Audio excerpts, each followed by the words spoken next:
Welcome to the Sponsored Rider Club podcast, where we unlock the secrets to motorsports sponsorship. Here's your host, Josh Weesey.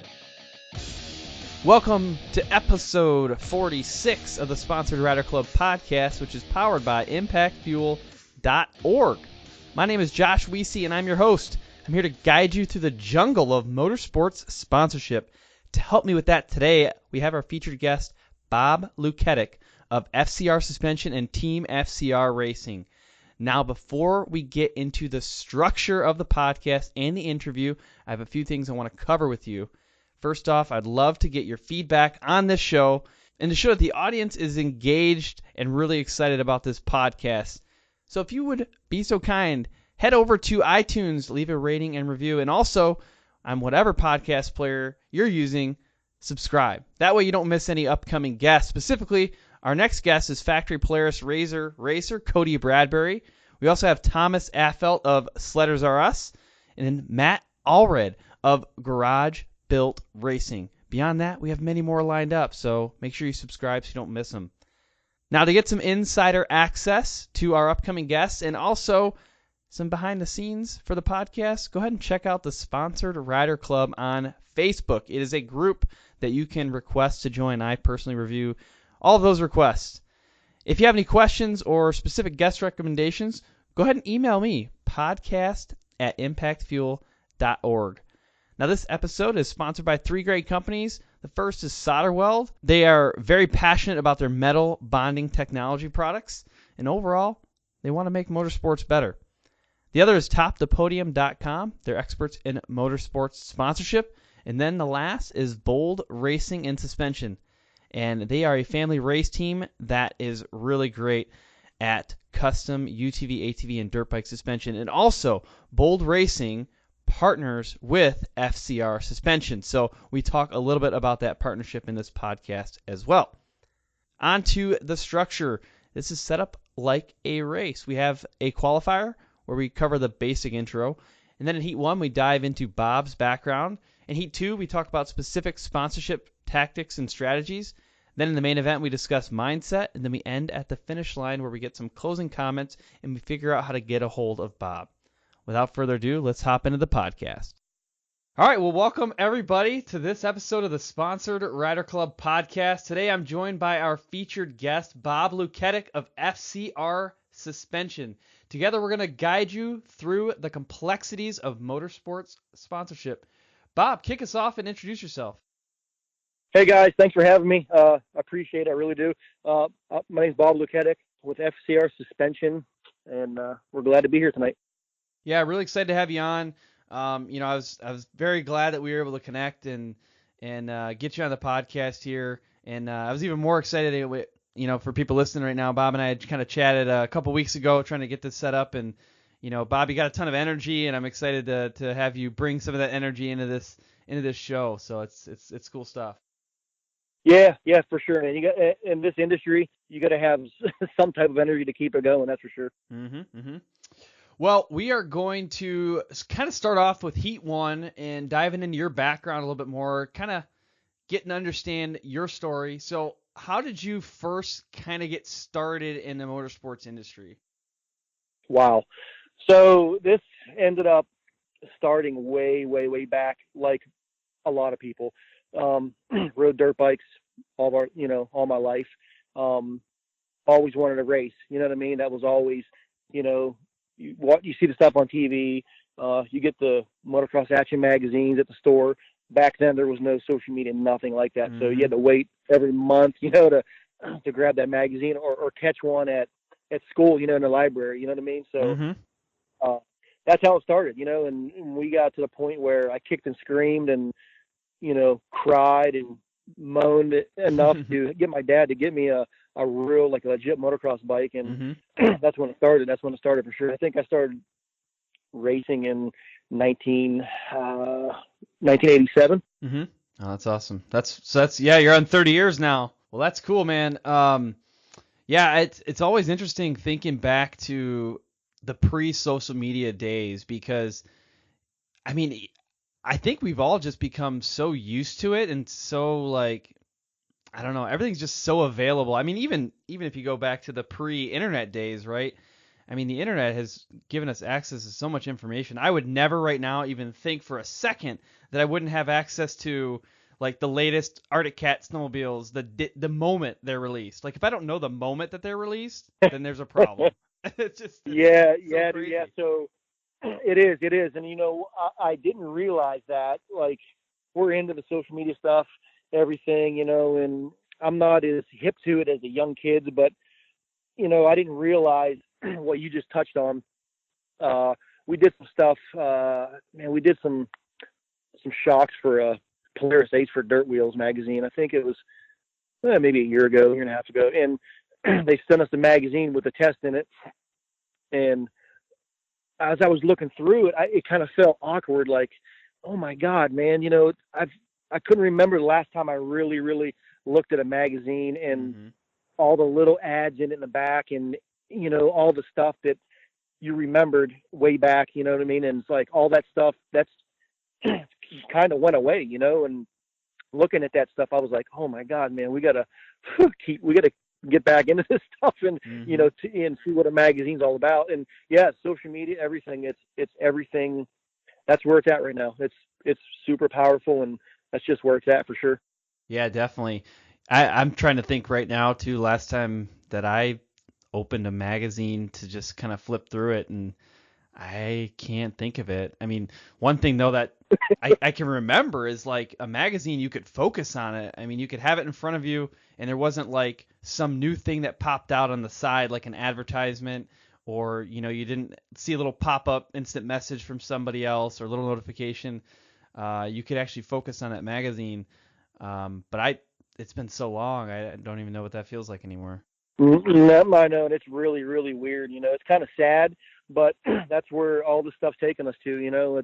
It's a whole nother, it's just a whole nother world. You know what I mean? The guys that like yourself, you didn't grow up with it. You grew up in this age, and this is your deal.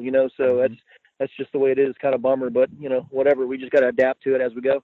Yeah, certainly. Another thing that I actually kind of thought of while you were saying you started on a dirt bike, and most people that I interview in this podcast start on a dirt bike because that's what was available. But I mean, shoot, when Razors started becoming a lot more popular, and they released the Razor 170, I don't know how many years ago that was, maybe in 2010. I'm just guessing.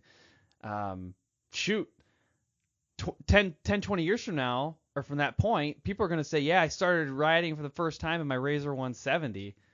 And, you know what I mean? Like, not everybody starts on a dirt bike anymore. They've got options. Yes, you're right, man. You're right. My background has been motocross.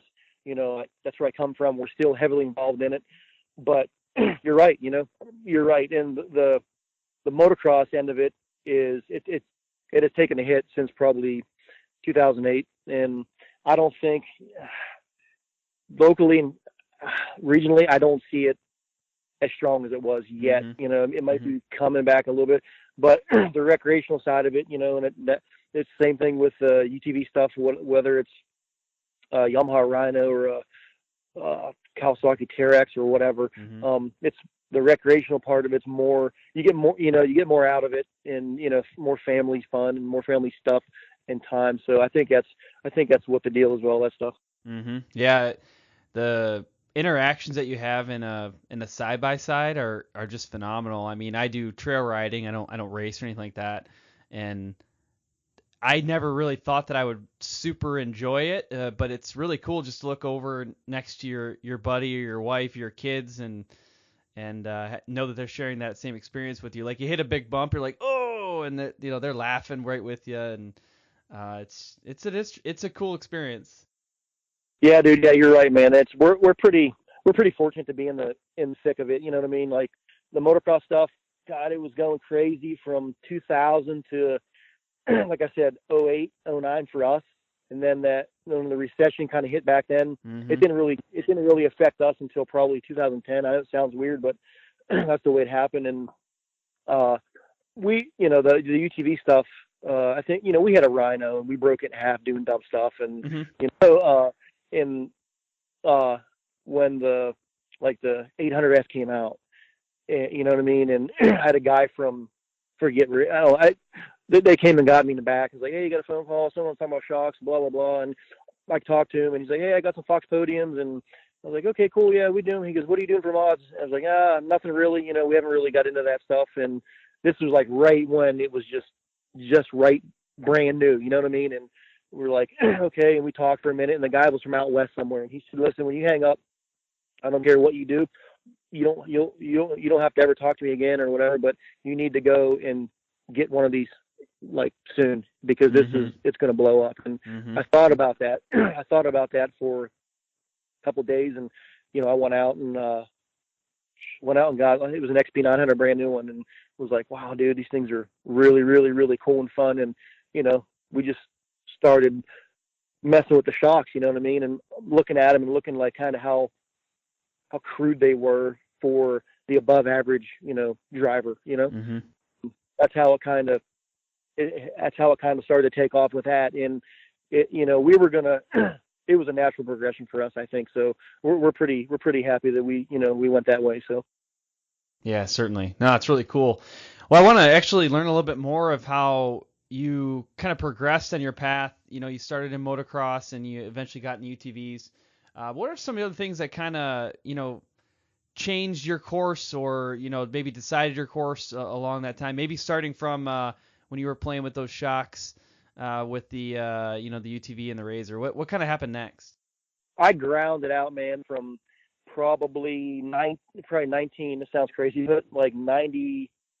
I quit racing in 96. So, and I was already kind of getting into my own thing, you know what I mean? And I knew I wasn't going to race forever. I knew I didn't have what it takes to, you know, I raced some Supercross stuff, some East Coast stuff, and I knew I just didn't have what it took to. Everybody wants to be a pro, you know. Everybody wants to be a factory rider, and so, you know, got into. I started this stuff full time, and we, you know, probably 95. I got a truck, started doing all the tracks, blah blah blah. Next thing you know, we're into 2000 already, and then we really like ground like for years, man. It was 7 days a week. We started to help some Supercross teams. We did some Arena Cross teams all at the same time. It was like 3 or 4 years in a row, and it just wore on you. So when the recession, all that stuff hit, you know, the UTV stuff kicked in. You know, it never took the place of the motocross stuff. We still develop motocross stuff. We make the stuff every day. But the UTV stuff, when we got that 900, and it was so much fun, you know, it was like, wow, this thing handles so good, you know, let's make it better. You know what I mean? And it kind of took off like that. And like, I know you interviewed Travis Pointer last week or whatever it was. Yeah. And yep. He had a little bit of it. You know, and he, you know, my West Virginia satellite guy, Mike, I know he called me one day and was like, hey, got this Travis Pointer kid. He's racing XP900 and GNCCs, and he can't get this thing to quit bucking. And I was like, and that was kind of before I was really looking deep into it. And I was like, I don't know, man, told Mike, send me the specs over and I'll take a look at it. And we did some quick stuff over the phone. He did that and made a world difference, big difference. And then, you know, I think it was one night, like 1 a.m, I get this phone call from like Marietta, Ohio, and it was like, Travis, hey, this is Travis. Do you want to help me do some UTV shocks? And I was like, yeah, sure, let's, you know. And that's kind of how it's just snowballed, you know. And all of our parts that we have always made for the motocross bikes, the Supercross stuff, everything, the attention to detail. I wanted to cross that over into the UTV stuff, and because it really needed, it still needs it today. And we do everything we can to make sure that all the stuff is as perfect as it can be. You know, whatever we do, whether it's a spring or a shock valve or a spring retainer. So that's it. Kind of snowballed, you know. It just kind of snowballed, and the UTV industry, it's still going. It hasn't. the ceiling yet. So it's good for everybody for sure. It's a big thing, and we're all lucky to have it. Yeah, certainly. Now, for people listening right now, Bob, it's kind of partnered with Bold Racing and Suspension. They were that's Jimmy Moore. He was on episode 39, and Jimmy talked a lot about like the custom components and things like that. So do you machine your components in-house? Do you have a shop? Do you have a vendor that you work with exclusively? I mean, kind of how do you get those custom parts put together? Yeah. So that's a good question. This all goes back in like 99, 2000. I knew that if we wanted to set ourselves apart, we had to have our own stuff. Mm-hmm. You know what I mean? And back then I couldn't afford it. I knew a couple guys that I showed them. I said, this is what I want to do. I showed them a shock valve, and this is what I want to do, but I want to change this. And it went on for a while testing.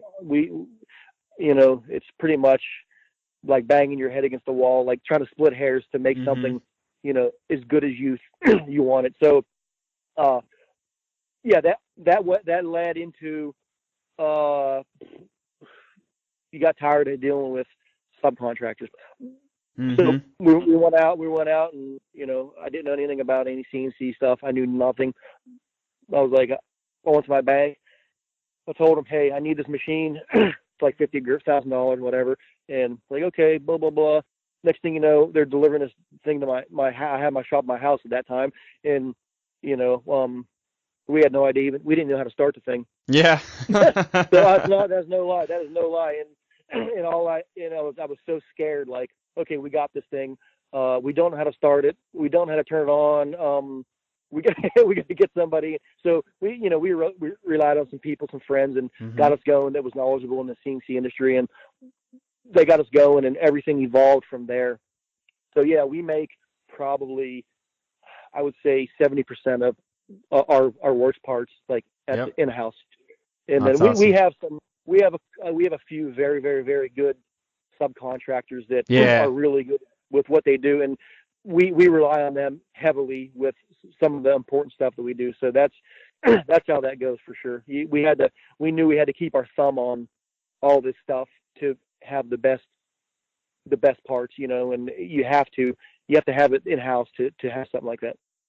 Yeah, I've seen these parts, I've held them and things like that. When I was out at the Vegas to Reno race, Jimmy was showing me all the internal components and comparing them to like a stock. I think at that time we were looking at a YXZ shock and comparing the two. And I'll tell you what, man, you make some pretty high quality components. I've worked in manufacturing for a number of years now, and been in some high precision machining areas, and that's some high quality stuff. Well, yeah, thank you. I appreciate that. We work hard on the stuff, man. It's a lot of people, they want to get in the business, and it's cool. I encourage everybody that wants to do it to get after it and do it. It doesn't get any easier, but you have to really, really, really, like put your head down and grind, and you have to be, certain that this is what, that you want to do, and your passion goes into it. And that's what we do. I mean, we're still learning. We learn stuff every day, and we put the stuff into our parts and, the customers, and, it's tough. We're always progressing, so of our parts. So it's tough to do, but we're, like I said, we love it. We love what we do, and it's part of what we do, and we happen to be, good at it. Mm-hmm. No, that's awesome, man. That's a good intro, good amount of background there. The next thing I want to do, though, is dive into Heat 2, and Heat 2 is where we talk about sponsorship, tactics, and strategies. But before that, I want to take a quick moment to thank the sponsors for this podcast. Have you ever been out on the trail or at the track or in the middle of the desert and something breaks? Well, of course you have. We've all been there. But a lot of people at that point, they reach into their trusty toolbox for the duct tape or the zip ties or wrenches to fix their machine. However, there's a feeling that you get when you realize you need more than just duct tape to fix that rock chip in your radiator. That's a horrible, horrible feeling to have. And that's why I'm going to tell you next about Solderweld's metal bonding products, specifically alloy sol. So this product gives you a longer term fix than JB Weld, which is just going to get you back to the trailer or back to the pits. With basically the assistance of MAP gas or propane torch, you can quickly and easily repair an oil cooler, radiator, AC line, or any crack or hole in aluminum. And better yet, alloy soil flux is the only flux in industry that cleans and decontaminates the dirty and greasy surface for you. So you don't even have to worry about that part. The alloy sol rods are actually capable of a 30,000 psi fix, and they're stronger than even the parent metal, and they're built to last the lifetime of the part. So don't let a simple radiator leak leave you out of the race or broken down in the trail. Bring along some alloy sol aluminum alloy repair rod and flux from Solderweld. I am constantly asking the guests of this podcast how they attract and retain sponsors. And on almost every single occasion, somebody gives an example of a resume. A rider or a racer resume is extremely important to your overall sponsorship pitch and proposal. And it's tough to do. I mean, it's not really the easiest thing. Anybody can go through and put together a resume, so don't get me wrong there, but it's really difficult to get something that's like unique and different and stands out, and that also is something that can be put across multiple platforms. Well, that's one of the things that I want to talk to you about next, is how topthepodium.com can actually help you build a race or rider resume that can be used on multiple platforms. I'm talking like website, PDF, something you can print off that's interactive, that looks fantastic. It looks absolutely professional. Well, that's because it's made by a professional. This is the type of thing that's going to set you apart from the crowd, and that's going to position you for a strong sponsorship proposal. So what I want you to do next is go to topthepodium.com, and if you have a question, there's a little chat icon that pops up on the side of the screen when you go to topthepodium.com, and you can go ahead and type your question right there. Jeff Vanestal, he is the owner of Top the Podium. He's going to be able to respond to you directly. So check it out. I think you will all agree with me on this one. One of the most critical elements to a successful racing setup is your suspension. And that's why we're going to talk next about Bold Racing. So Bold Racing is a family-owned business that grew up in the racing world, and they specialize in providing cutting-edge custom suspensions with exceptional service at a great price. So if you're in the United States and you're looking for a custom setup for your race machine, whether it be a dirt bike, a UTV, or an ATV, get a hold of Bold Racing. All right, so I'm going to start off by giving you a phone number. The phone number is 702-506-5354. You can also email them bold.racing@yahoo.com. And yes, they are available on social media. Check them out on Twitter, Instagram, and Facebook. Or if you just have any questions, feel free to email me, podcast@impactfuel.org. All right, welcome back, everybody. We're in Heat 2. It's time to talk sponsorship tactics and strategies. So let's start off. Let's talk about your specialty a little bit more, suspension. So we've talked a lot about some of the components that you make and some of your, the reasons why you got into this business. But I mean, what are some kind of like tips and things that riders and racers should be considering when they're setting up their suspension? Yeah, like we talk about this all the time. The biggest problem that I've always seen is the guys, the riders, the end user, they get a little confused, and with the current adjustments they have, they need to keep it simple and get the most out of what's there before they get all crazy and start spending big dollars on, the latest fluffy thing that they've seen on online or, whatever. That's the biggest thing that I see. They make a mistake of just before they really, really know their machine and what the adjustments that are there can do. They just jump into spending big money where, they may not had to spend that much, if they would have got the most out of, what's there. There's a lot of technology there that it's all you got to do is just spend a little time with it and open the manual up and read it and, get a little bit of knowledge, and stuff will go a long way. Yeah, that's a really good point. I mean, even for trail riders like myself, there's so much you can do with a lot of the stock suspension that's out there. And I mean, for years, I never took advantage of it at all. I think I was so intimidated by like adjusting spring rates or, rebound or whatever it is, just the easier things that you can do with some either hand tools or a clicker or whatever. I was always, I think, intimidated by it. And I think when I came to a realization was I had a Arctic Cat F1000. It was a 2007. Just a ton of horsepower. It was like 190 horsepower with the mods and stuff that I had on it. And the first time I got out and rode it, myself on fairly good conditions, I was like, this is not impressive. I was like, what is going on? I got all this power, and I feel like my old 600 would beat it. And, at first I was like, man, maybe I need more studs, or maybe I need a different track. And then I thought, maybe I just need to tweak a few things on a suspension.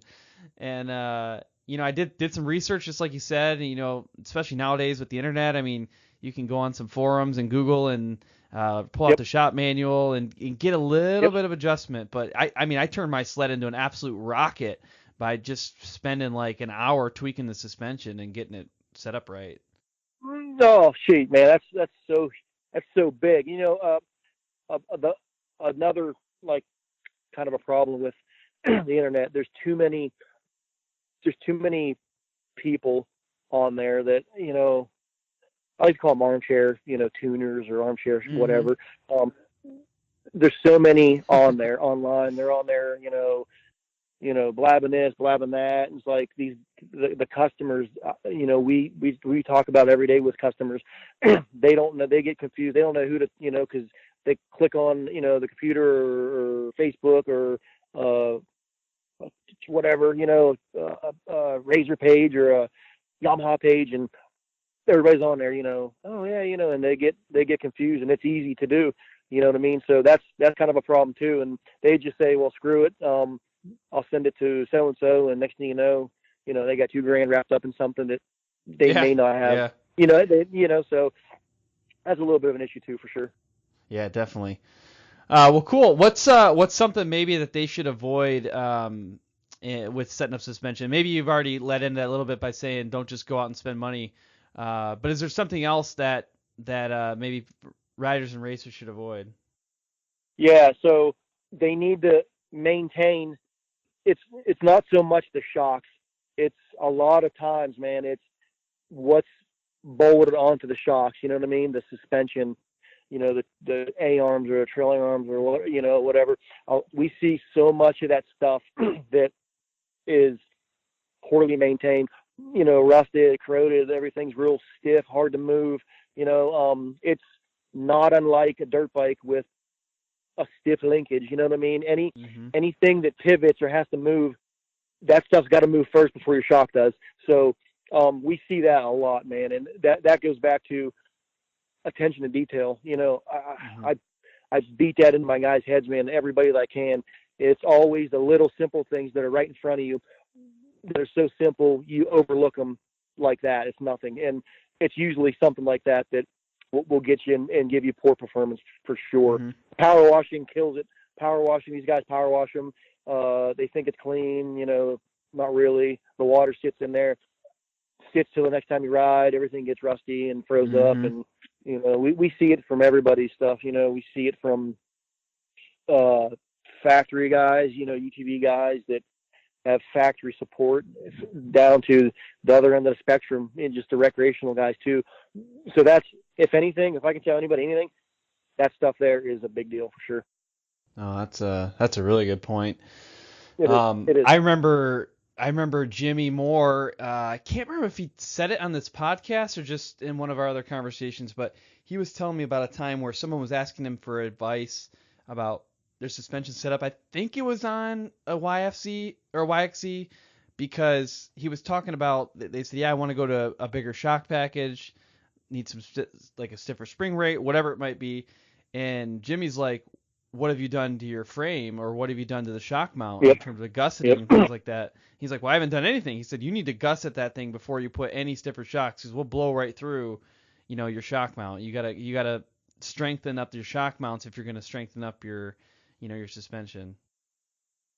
Yeah. I mean, that's how, like, touching on Jimmy, that's how we got connected. He called in order to one of our spring packages for his YXZ, Mm-hmm. and he right off the rip, he's a nice dude, man. He was good to talk to.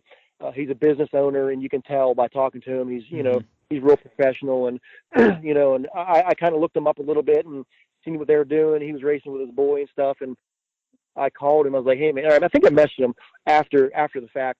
I was like, hey man, I'll send your shocks out here, man. I'll put some of our reservoirs on your stuff for you if you can promote our stuff out there for you. And he was like, what, really? And then it all kind of took off into where we're at now. We did the we knew we needed a West Coast location. I'm not moving to the West Coast, that's for sure. Mm-hmm. And it kind of worked out. It kind of worked out really good. So he was right. He's right about that. Your chassis is a big deal, man. It's for sure a big deal, and all this stuff works together. If you get it all working together, you're going to be ahead of the game. Mm-hmm. Certainly. Well, cool. That's some good little tips on suspension. I want to make sure I took that opportunity while I had you on here to talk a little bit about what people should be thinking about with their suspension setup. The next thing I want to discuss is diving deeper into the sponsorship specifics. So, from a rider or racer perspective, I mean, what's something that you look for out of a brand ambassador? I'm always looking at someone that's, they have to be clean. You know what I mean? Well spoken. That you want someone to. You always want someone to promote you as like you would promote yourself. You know what I mean? Mm-hmm. Most of the time it doesn't work out like us. No one does it like yourself. So all you can ask for is the guys or girls to, speak of you in a professional manner. Stay clean. You don't want to see anything weird on social media or any crazy, whatever, fighting or doing all that kind of weird stuff. And that's all you can ask for. You know what I mean? All you can do is, like our contracts has that stuff in there, and we keep an eye on that stuff. But yeah, that's all you can hope for is, they just conduct themselves, in a professional manner, and that's a big deal. We for sure look for that, and the other ones that are kind of a little maybe on the edge, you can kind of educate them a little bit and tell them what you want out of them. But that's pretty much all that you're looking for there. Yeah, I think that's an important thing, especially with social media, because it's very easy to kind of forget about where you're leaving comments at or what maybe you're posting. And I honestly, even Facebook specifically, like if you if you're following somebody on Facebook and they make a comment on some random thread that you should never have visibility to, there is a potential that them commenting on it would then bring visibility to you. And if you're a sponsor or a business owner and you see one of your riders making this really controversial or inappropriate comments on an inappropriate post, it starts it can quickly go viral, actually, and it can turn into it's only one screenshot away of turning viral, and it gets out of control. You're right. Sometimes. Dude. Yeah, you're right. So all the younger kids, that's the first thing they go for. They shoot for the social media, and we look at that stuff. You know what I mean? We look at. We have. Last time we checked, I think we have like 3,000 people on our support program. From throughout the year. So you can't police all them, but as they come in here and there, we'll scope somebody out. We'll check their stuff out on on Facebook or something, and just to see what they're all about. And we'll catch a resume that might say something, might perk our interest, and we'll look at it. Insurance companies do that stuff, so they do that for a reason. They want to see, what's going on with this person, and if there's Mm-hmm. anything weird. So yeah, for sure. So I tell my guys, my two sons on our team, don't I don't care what you do, whatever, keep it clean. Don't put Mm-hmm. nothing dumb on it, and because people see it, and it's not a good thing. So you're right. It's like it's not good for anybody. I mean, really, it's just Mm-hmm. that's the thing with social media stuff. That's one of the things that's reality now. You gotta put up with it, and we try to keep our thumbs on that for sure. Mm-hmm. Yeah, one thing that we've talked about in this podcast before, I think it was Jim Beaver's episode back on, it was episode 4, and one of the recommendations he gave is like, well, you might be able to still have those interactions. Like if you're really passionate about something or you really want to, promote something, then maybe you do that through a separate, a personal page that maybe has a different name or something that's not directly that can't be linked back to your sponsors if you're really passionate about that information. I think Jim or maybe it was somebody else that actually mentioned too that they have something like that, right? They have a Facebook page that nobody is going to be able to find. They don't know who it is, and they use that for truly personal purposes, and they can have a lot more free flowing conversation at that point. Yeah, he's right. I don't have anything like that. But Yeah, yeah. you got like, yeah, you're right. We're like this stuff. I've came from nothing, man. Like not knowing. It sucks to not know where you're going to eat at the next day. You know what I mean? Mm-hmm. So when you sort of get past that, and you're working your butt off, and you're just you don't do anything else, no social life, no nothing. You take time away from your kids and your family, and over time that all builds up, and so Mm-hmm. you're like, yeah, when someone says something, weird, yeah, for sure, man, you're gonna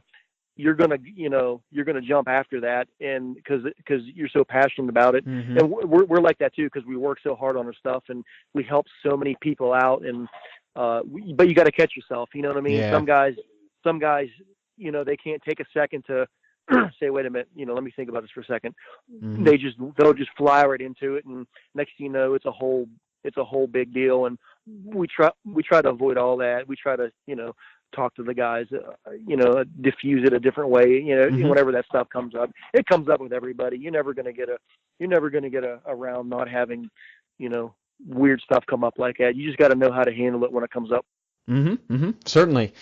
Um, well, in terms of making contact with a sponsor, what's something that you would recommend our listeners do if they're trying to reach out to somebody maybe for the first time? Yeah. So this isn't always possible, but I've always liked when they would, catch you in person. You know what I mean? They would always, they come up to you, hey, introduce themselves, and we'll talk. And I've always liked that. That was always, but it doesn't happen like that all the time. So the next best thing, we mostly get emails or through our sponsorship link on our website, Mm-hmm. or Mm-hmm. some guys will call. We'll never shy away from talking to someone on the phone about helping somebody out. You know what I mean? Some Mm-hmm. guys, some of the bigger companies, they're real short with you, and like, oh yeah, you know what, we're not accepting any right now. Just email us next November. Mm-hmm. We Mm-hmm. always talk to everybody. We make time for everybody. We'll never be big enough to not talk to someone about helping them out. You know what I mean? So either way, it's either through an email is always really good. Social media, here we go again. Facebook, Instagram, we get that all the time. So any of those outlets is really good, and we keep a track on all of them. So we always get back to the guys. Mm-hmm. So is there like a proposal that someone has given to you, whether it's in person or on social media or an email or a phone call that was just really good, like something that stood out that you could share with us? Yeah. I was thinking about this the other day when I got your questions. This was probably, and I tried to find it and I couldn't find it. There's this young boy. It's probably been, oh my gosh, 6 or 7, 8 years ago, I got this letter in the mail, this handwritten letter. He had to have been probably, I think 9 or 10 years old. And he sent me a handwritten, it was probably maybe 2 paragraphs. And he told me who he was. And he wrote a KTM 50, I think that's what it was. And he was like, I would be honored to be sponsored by you guys. And, you know, I know I'm not very good, but, you know, I want to be good, you know, when I get bigger. That was the best one I had after all the Supercross, after all the professional proposals, the Supercross stuff, anything. That was for sure by a long shot. That was the best one that I've ever had. And, you know, I picked the phone up and called the kids, you know, mom and dad. And, I was like, it was pretty cool, man. And I was like, you know what, just send your suspension and I'll do it for you for free. Yeah. You know, really, it was a really cool thing for sure. No, that's cool. So I want to break that down a little bit more and understand like what really made that stand out. I mean, there's some obvious things there, but was it the handwritten part, or was it that, you know, he was being sincere? Or, I mean, what kind of drove that feeling that you had to say, I gotta sponsor this kid? It was the sincerity of it. Like, he was really, he was honest, and you could tell by reading it that he didn't have nobody, like his mom and dad didn't coach him to say, you know, the words, how he spelled it, and how he worded it. You know what I mean? It wasn't like none of that. He wasn't coached, or, you know, it was all from his heart. And it was that was it, you know? I mean, you know, someone has to be pretty good to get me after all these years, you know what I mean? And that was really, really, you know, super. It was pretty legit for sure. So one thing that I heard that I really liked about that, you know, the handwritten thing, I think it's cool, especially in this day and age where it is so easy to use an email or social media or something like that. So I think the handwritten thing shows a little extra effort. But I liked how he said, I'm not really that good, or however he phrased it. But I want to get better. I think that's kind of cool.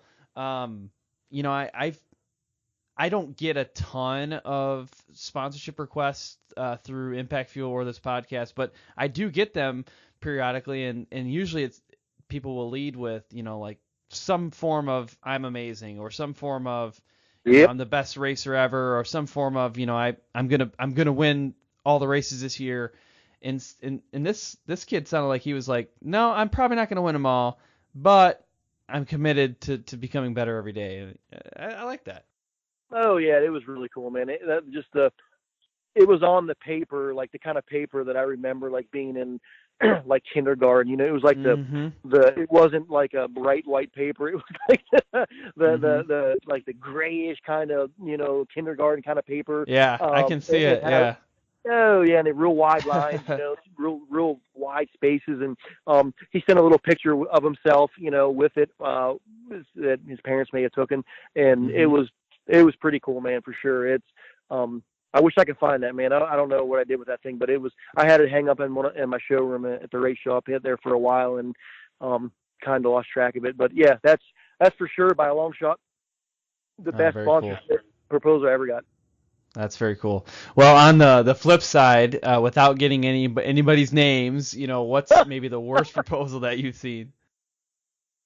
The worst? Yeah, the worst. Oh Jesus! Oh man, I get them all the time, man. It's the one where it's not one stands out because I get so many of them, but it's always the one. Let me think. Oh my gosh! Like a couple weeks ago, had someone. A lot of those people, they'll say the same thing. Like if you can do this for me, it's usually free stuff. I know a lot of people. I know a lot of people. I can send so many people your way, but they don't realize that you have to earn it. You know what I mean? You have to earn everything you do. There's nobody that's gonna give you anything. You know what I mean? And our UTV team, we Jesus, man. You know, I mean, we don't ask for anything.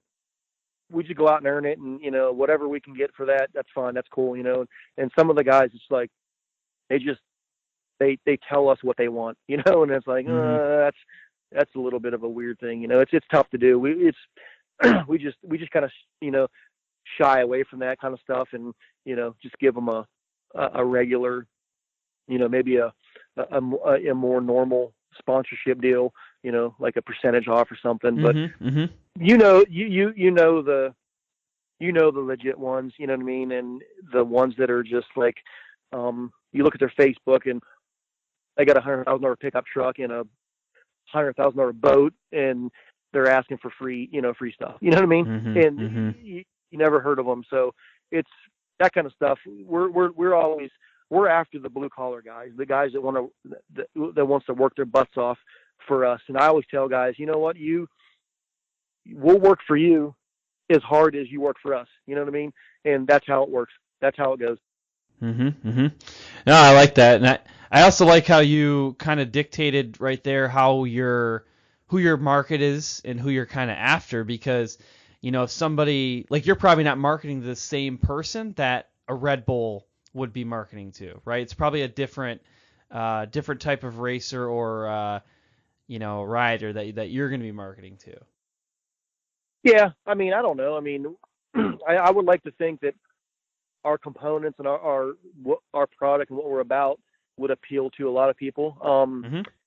We're not going to be doing suspension for guys like, you know, Eli Tomac and Ken Roxon and, you know, RJ Anderson, you know, we know that, you know, you know, those guys already have that stuff covered. When you get to the upper levels of that kind of stuff, you know, you can do whatever you pretty much want. So yeah, we're after, you know, the other guys that need the help, you know what I mean?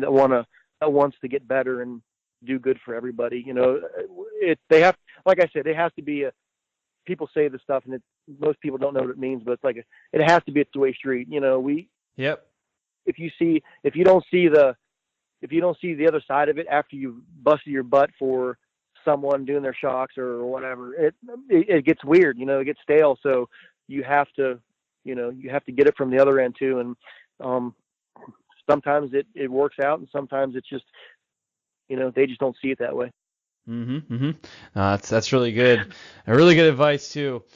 Next thing I want to talk about is some of the athletes out there that you think, you know, from your perspective, are doing a really good job at promoting and driving value for their sponsors.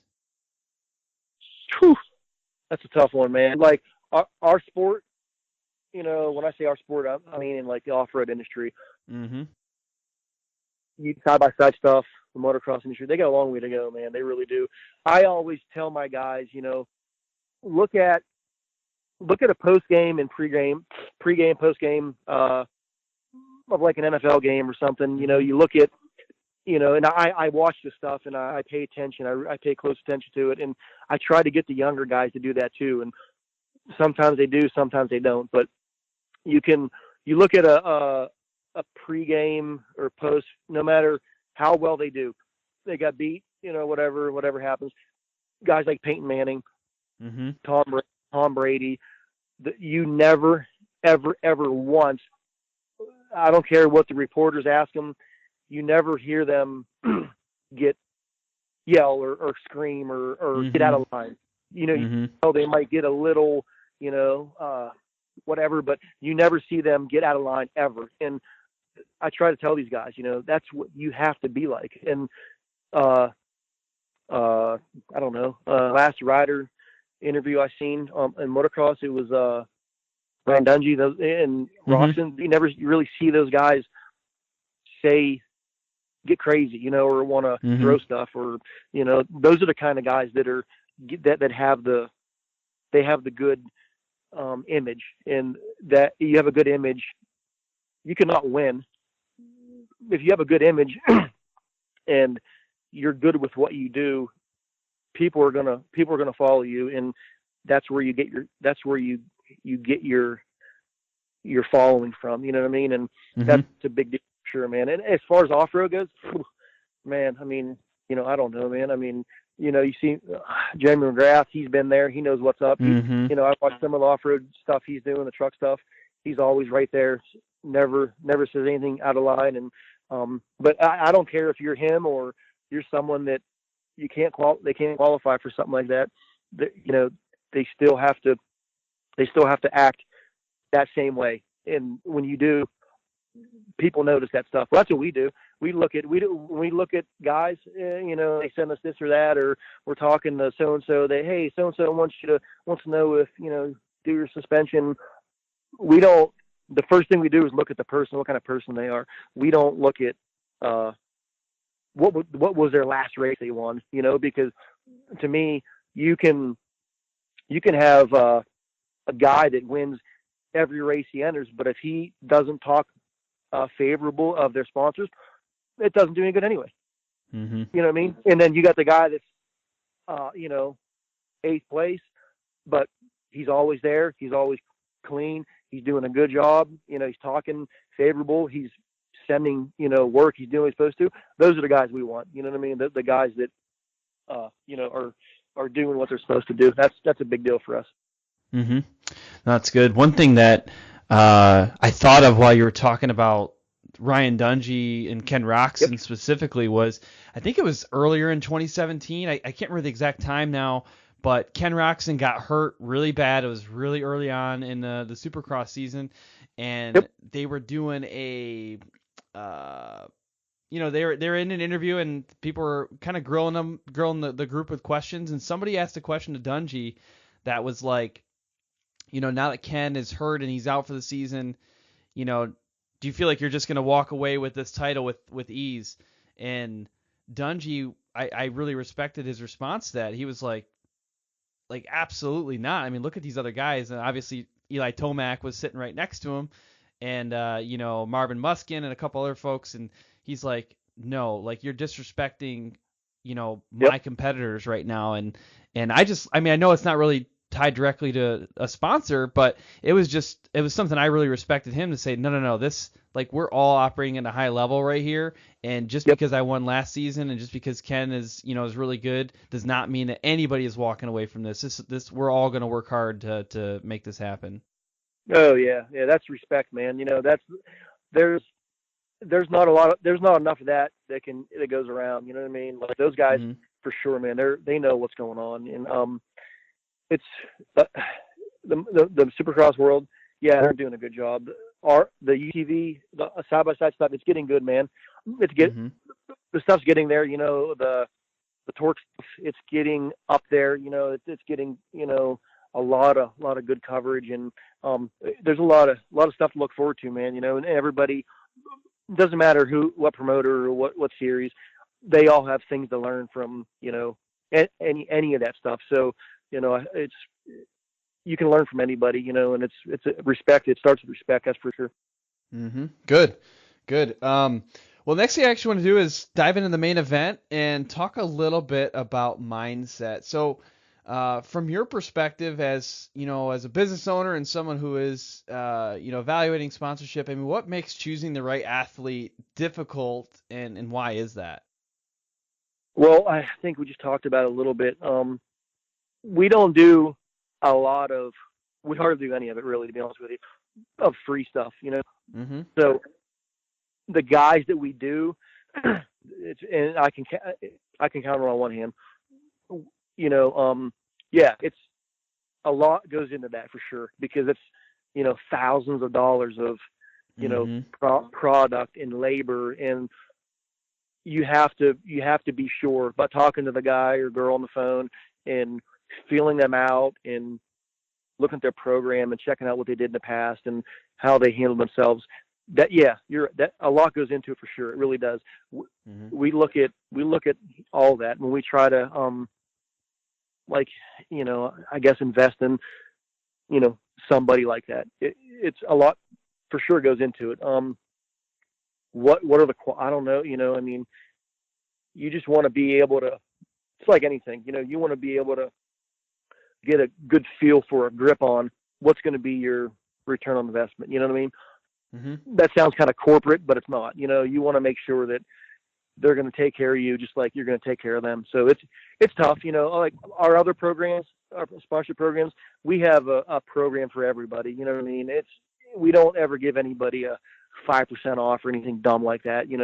We hardly ever turn anybody down. You know what I mean? Because we feel that everybody needs help, and if they want to get in and earn more of a discount, maybe they can work up to that someday too, and get some free stuff here and there. So we try to help everybody.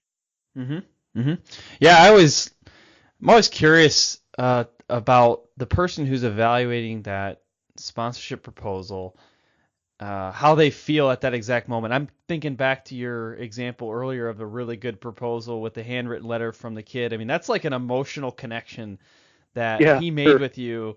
And when he was writing it, he probably was not thinking that. I mean, he probably was just thinking like, I'm gonna talk to this person, I'm gonna make a connection, maybe a sponsorship will come out of it. I don't know if he was thinking specifically, I'm going to create an emotional reaction with this person, and that is what's ultimately going to lead to, them funding my program. Yeah, we're gonna get a bunch of handwritten resumes now. Yeah, yeah, you better wait. Like, it's gonna be, your mailbox is gonna be packed with handwritten letters. But everybody who's listening right now, if you're gonna write Bob a handwritten letter, make sure that you get it on the right paper. You have to go to the school supply store and pull out that like kind of gray, paper with the really big lines and like the dotted lines in the middle to show the center line. Yeah, you can send them all to Jimmy Moore.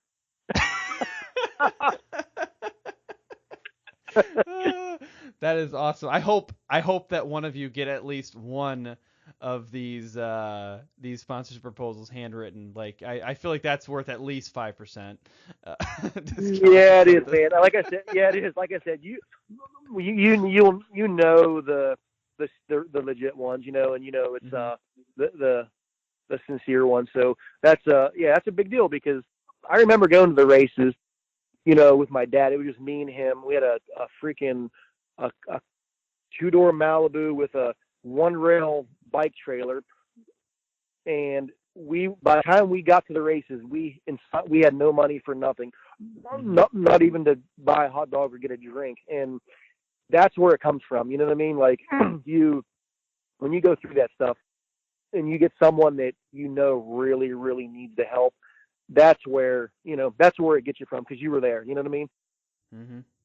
So that's where all that stuff comes from. So it's we'll always have that. You know what I mean? Like I said, I look at all that. I never not look at a rider resume or anything like that. I see them come through. I might not be able to get to them right away, but I always look at them and read through it and check them out. And like I said, it's the finishes. That isn't always what makes our decision. You know what I mean? Of what they get or what we give them. It's always the person and where they've been and what they're all about. So that's a big deal. It goes a long way. No, that's good. And honestly, the reason why I like to ask that question too is to remind people that there is somebody on the other end of that email or direct message or handwritten letter or whatever. There's somebody, some human, that is looking at that and making some decision based off of it. So it's I think that's just it's an interesting concept that I think can be easily forgotten, honestly. Oh yeah, we are watching, and it's not like we used to do the sponsor house thing. Remember those guys? And I knew those guys really well. When we were going to all the nationals, I remember when those guys first got started. They were telling us this concept they had, and I was like, oh yeah, that's cool. And they were like, oh, and then I think they had to change the name to Hook It or something. Yeah, Hook It. Yep. Yeah, and I've known them guys since the first day he started that thing. And yeah, that's Scott Tilson. Yeah, for sure, man. I remember being at the High Point National, and they were pitted right next to us, and they were telling us about that, and I was like, oh yeah, that's cool. And next thing you know, sponsor house, and we did it for a few years, and it really, really did good for us. And then the Hook It thing, and then we got, we just got busy, and we kind of did our own thing through our website. And it's not like an automated thing, man. Not for us. I don't have anybody. I don't pay someone to sit there and comb through these things and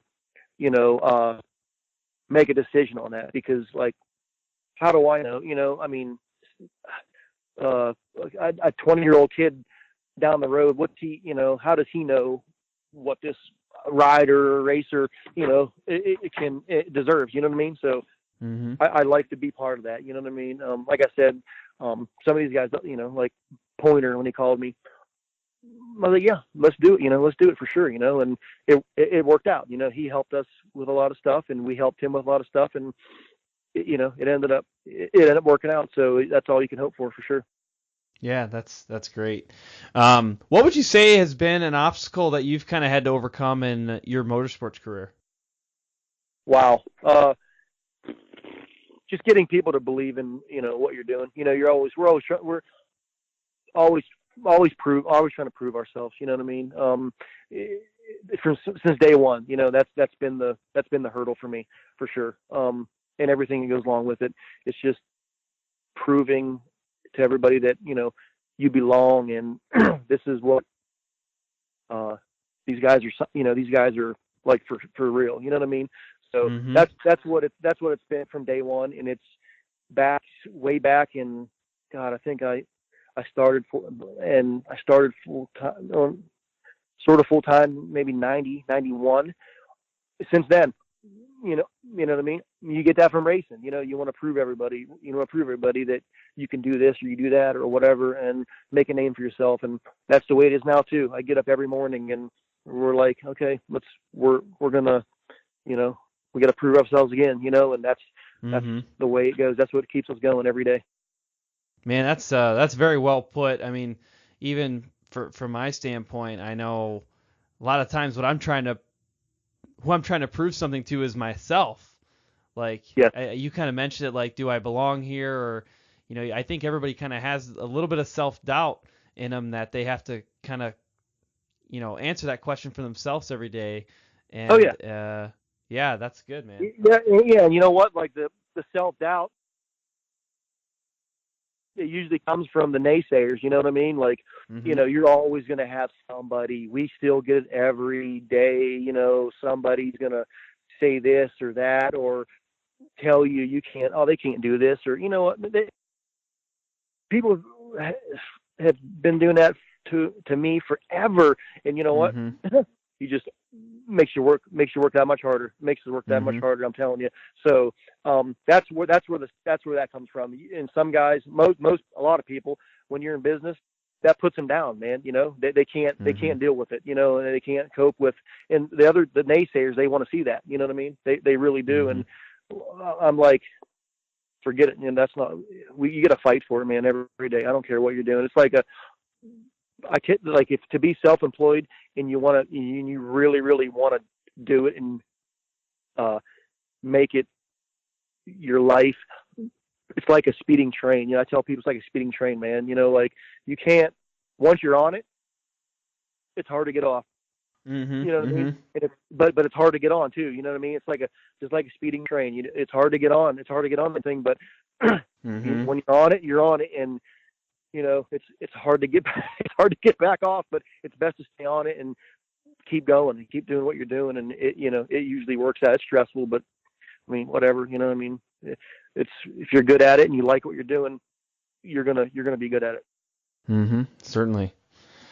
Well, what would you say is next for you in motorsports? Wow. Motorsports. We got a lot of stuff going on, a lot of stuff. I mean, I have some really big things going on. I really can't say right now. I've been working.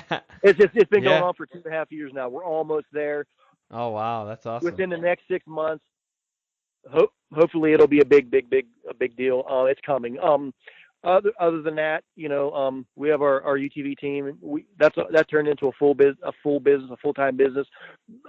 We haven't done much as far as results go, but we're getting there, and that's a big deal. We're still we work on that team every day, just as we do with our shocks and everything and our parts, and that's another big thing that we're making that thing a lot bigger than what it is now. That's going to be it's going to be pretty exciting.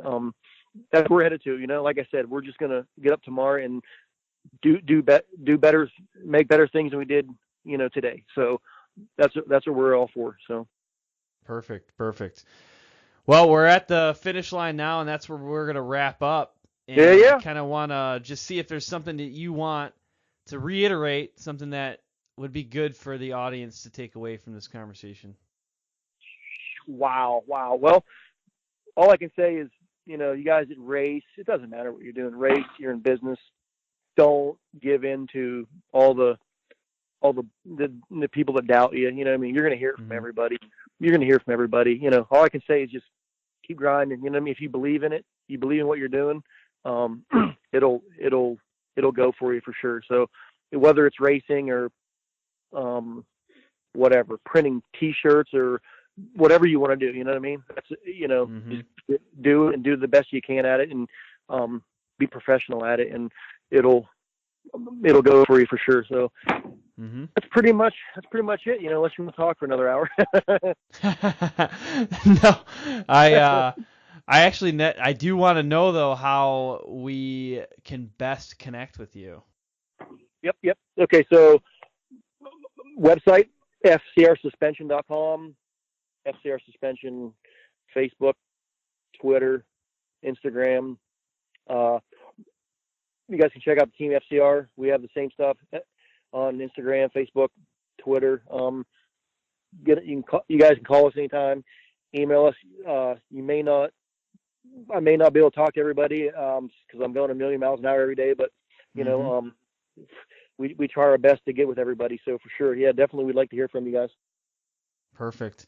Well, Bob, I really appreciate you taking the time to chat with us and give us some advice and give us a little bit of insight into your story and your experience. So at this point, I am going to leave you with this. Have fun and ride safe. Thanks, guys. All right. Well, thanks for tuning in to this episode of the Sponsored Rider Club podcast. Make sure that you don't miss upcoming episodes. So the way to do that is to subscribe. We have some awesome guests coming up. Our next featured guest is Cody Bradbury. He's a factory Polaris Razor racer. And then we have Thomas Affelt of Sledders R Us, and then also Matt Allred of Garage Built Racing. And that's just the beginning. We've got a ton more lined up, so make sure you subscribe so you don't miss it. Additionally, it would be awesome if you could head over to iTunes and leave a rating and review for the podcast. Now, special thanks for this episode goes out to our sponsors, Solderweld, Bold Racing, and TopThePodium.com. If you want to get a little bit more information about this podcast, make sure you're following us on social media. You can find us on Facebook, Instagram, or Twitter. And the last thing I want to talk to you about is Impact Fuel. It's an online community aimed at turning your riding experiences into sponsor-funded charitable donations. By simply posting your mileage or podium on social media and tagging or mentioning Impact Fuel, you're creating a financial donation for Impact Fuel's featured charity for that month. And you don't even have to actually give any money. So that is all taken care of by our sponsors and by Impact Fuel. To find out more, visit impactfuel.org or check us out on Facebook, Instagram, or Twitter. Until next time, have fun and ride safe.